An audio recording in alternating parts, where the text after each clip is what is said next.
Do do do do do do. Draw with Mr. Greg! Hey kid, get ready to draw! Yay!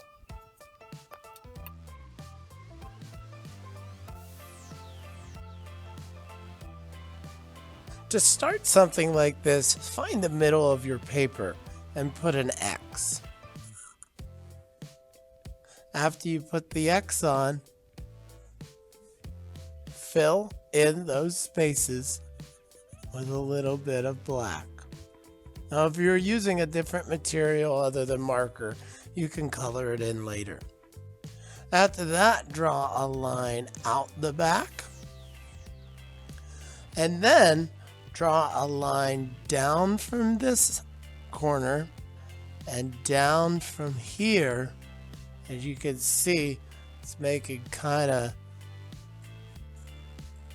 I forget what those things are called. Rhombus? I wasn't paying attention that day in math class. Ready? Let's curve underneath. So you have a flat line out, a line out from the bow tie, and a curve at the bottom.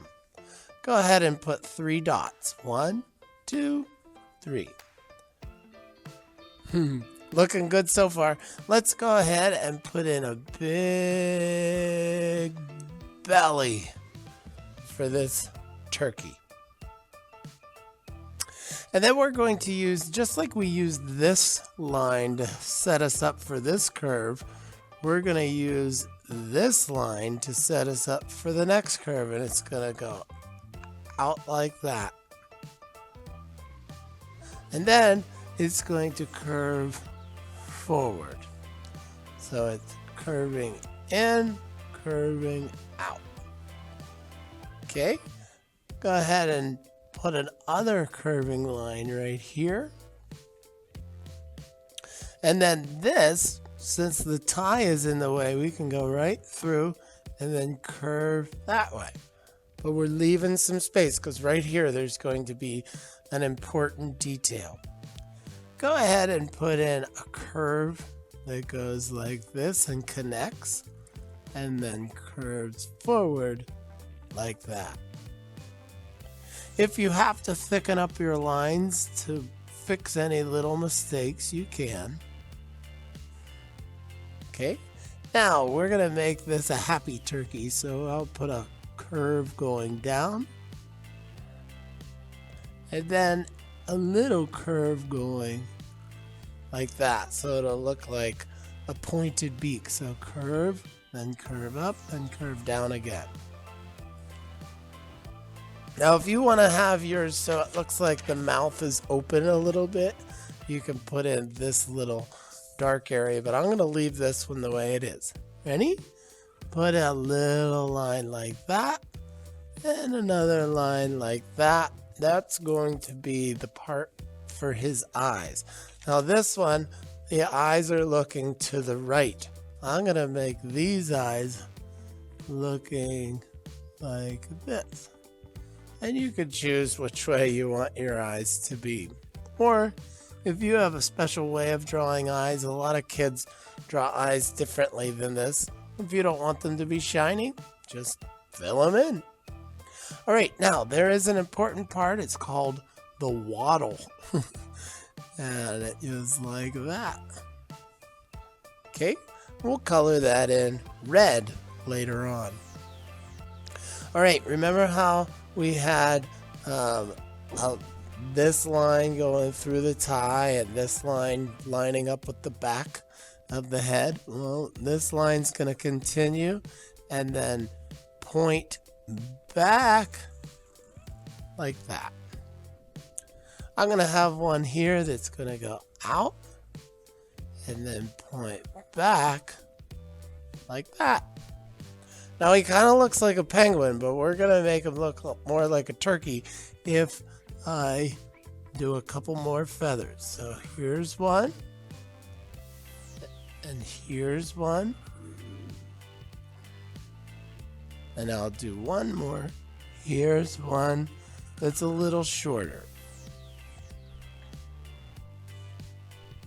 Okay, so it looks like the bird has some feathers. I'm going to make my bow tie just a little bit bigger. Now it looks better. Better for me. All right, ready? Let's do some feathers here. We'll do some curves like that. Some curves like this. Kind of looks like a cloud line.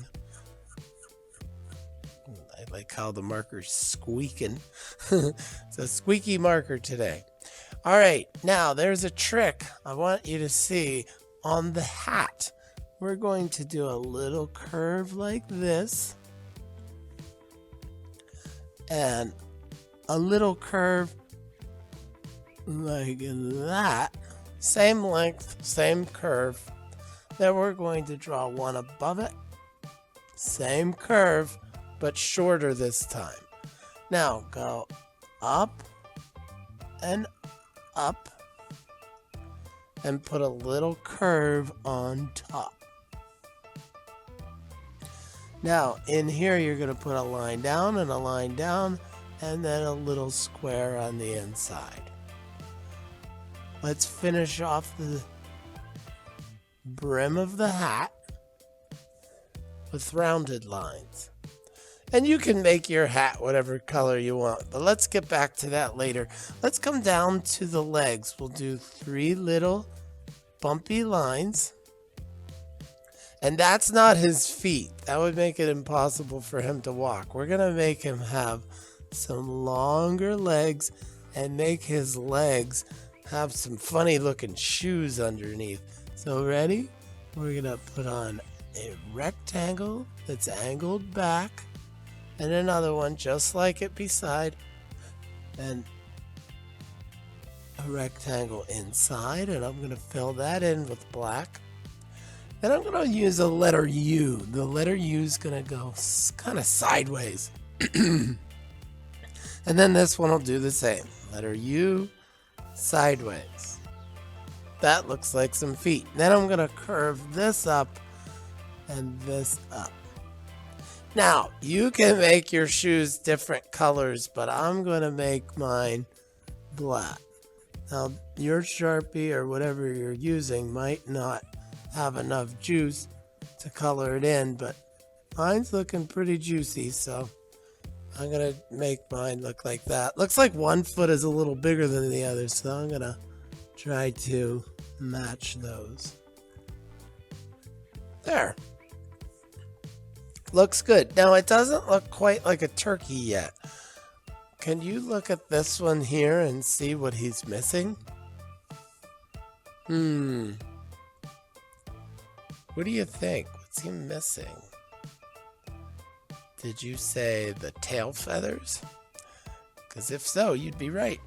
I'm going to start with a big bumpy line that's going to go from here, which is like right behind his eye, and it's going to connect right about here. So it's going to curve and be bumpy at the same time. So it's going around. And then this side will go around this way. So it'll come under his wing and curve and be bumpy the whole way up. Looking good. I'm going to put 2 more of those kind of bumpy lines right here. And maybe it comes out from under his beak. And then one more. Oh, I guess that would be here too. I'm going to do one more right here. Now, when you go to color these, it's important that you don't use the same color for every single part of it. Okay? I'll show you one that's finished here in a second, but this is where you're going to get. If you want to thicken up your lines a little bit to make his wings a little bit more important than the tail feathers, you can. That's a good trick to make some things look more important than others. Okay? All right, guys. I hope you have fun with this, and I'll see you on the next video. Happy Thanksgiving.